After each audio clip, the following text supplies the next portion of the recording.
Winning material often feels like the most obvious move, but is it always the best one? Let's look at some of the games of players having a rating around 1600 and find out. So, this is black to play here, and the material seems equal. White has the double bishop advantage, but black's queen is active, black's rook is also active, knight also decently placed. So, and the bishop also doing a good defensive task, we can say. So black is not complaining in this position. Now, one of the most obvious moves in this position seems to be, all right, the pieces are well placed. Let's just take this pawn and then put pressure on this pawn as well. And even if we are not able to win this pawn, but still an extra pawn is there. Yeah, so we should consider these type of moves carefully, because if we are able to win material, then why not? But not all the time.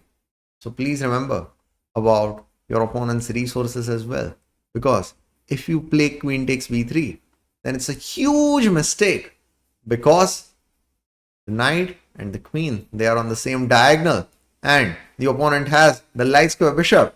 An opponent can take advantage of it by playing this sneaky backward bishop move, bishop d1, and you will lose material. So you can be like, all right, I'll play rook takes d1, and if queen takes d1, then I can play queen takes c4.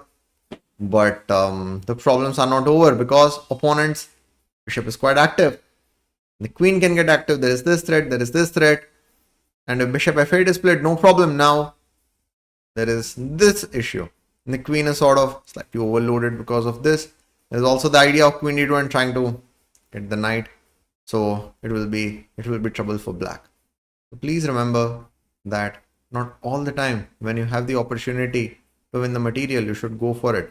You should look at your own weaknesses. You should look at such backward piece moves of the opponent as well, to not allow such unpleasant surprises. So in this position, a good move for black would be to play knight d4, just centralizing the knight, putting pressure on this one, putting pressure on this one, and then the game goes on and black is better. Now, let's go for the next position. This is black to play here. Now, the material is equal. Both sides complete the development. g6 has been played, but not too much worrying for black, because the dark square bishop is still there, so king safety issues are not as much. Of course, in this position, the most obvious question is, should we capture the central pawn? Now, some of you would be thinking, we have calculated more, and I think we can capture the pawn.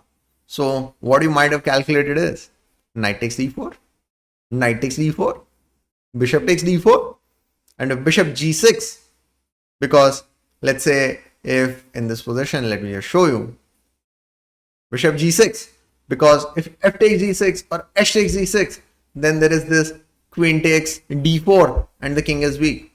Yeah, that's there, but the problems are not over. Just because you have captured something doesn't mean opponent needs to do it immediately. There is one idea, bishop f2, king f2, and then there is f takes g6 or h takes g6, and both the kings are weak. There is another active plan after bishop takes g6, that is queen f6, putting pressure over here as well and over here as well. That can get you into a bit of a trouble. So in this case, like, all right, because I've calculated either queen f6 line or that bishop f2 line, it would be working. Some of you might have also seen that, okay, if bishop takes b5 happens, we are not worried in this position, because then there is queen d6 defending this, keeping the pressure on this one, and bishop f2 is a threat. Yes, you are right. But just because the variations that you have seen are working doesn't mean that your opponent might not have something else. Please remember, undefended pieces are always weaknesses, and white can take advantage of it in this position by playing the move after knight takes d4. That is, knight takes d4, bishop takes d4, and then bishop e4, the undefended rook. That's the problem. Now if the rook moves, then there is queen takes d4. But then what if d5? That's not a problem for white, because white can play this. If this, then there is this. The material is equal, but the dark square bishop is gone. And white has the dark square bishop. And it's actually clearly better position for white because the weak dark squares of black. So please remember that just because you have seen a capture and just because you have calculated one or two variations that is working, it doesn't mean that the whole thing would work. Please look at your other weaknesses. Please look at your undefended pieces because your opponent might be able to take advantage of it. And then on the other hand, your capture would help them in improving their position. So a move in this, normal move in this position would be to play maybe bishop e6, or there is rook e8 or bishop b7, and then the game goes on.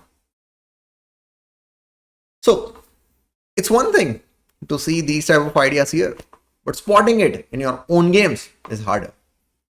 ChessNeurons.com helps you by giving you thousands of identifier blunder puzzles so that you can train the skill and make lesser number of blunders. And of course, apart from that, weekly videos, instructive vlogs, discussion forum, fresh daily positional puzzles, and soon to be launched courses will also be waiting for you on chessneurons.com. So now let's go for the next game. This is black to play here, and let's try to understand the position a bit more further. The material is equal, but white is controlling the only open file. There is some piece imbalance as black has knight and the bishop while white has two knights.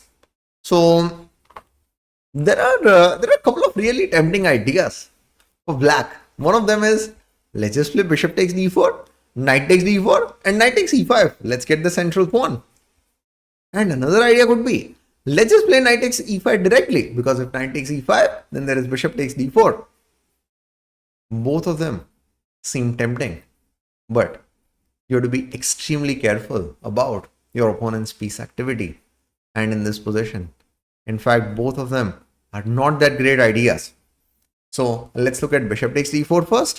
So in this position, there is knight takes e4, knight takes e5, and then there is rook c7, getting the rook on the 7th rank. And you would be like, okay, what if this rook b8? So the problems are not over, because there can be this b6 idea. If you go after this pawn, then there is this brilliant idea that white has knight c6, b takes c6, then b7.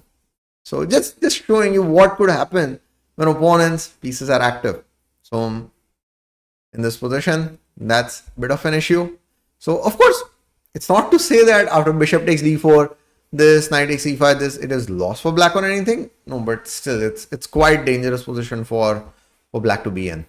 So that's why bishop takes e4, not that great move. I would be like, okay, but what if just knight takes e5, because there is no rook c7, and then what I'll do is I'll take this knight, and once the knight goes back, then I'll bring the bishop, and then the rook will not get to c7 and I'll be up a pawn.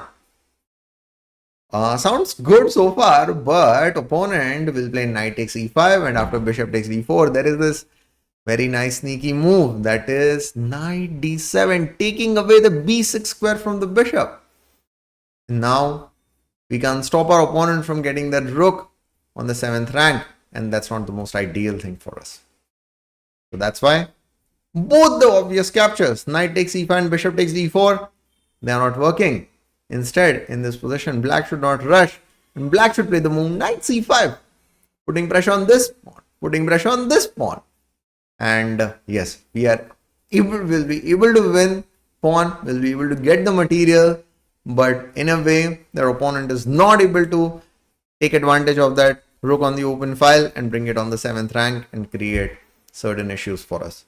So yeah, there might be more than one way for you to win material, but then you have to be careful. It's not like if one of them doesn't work, then the other one will surely work.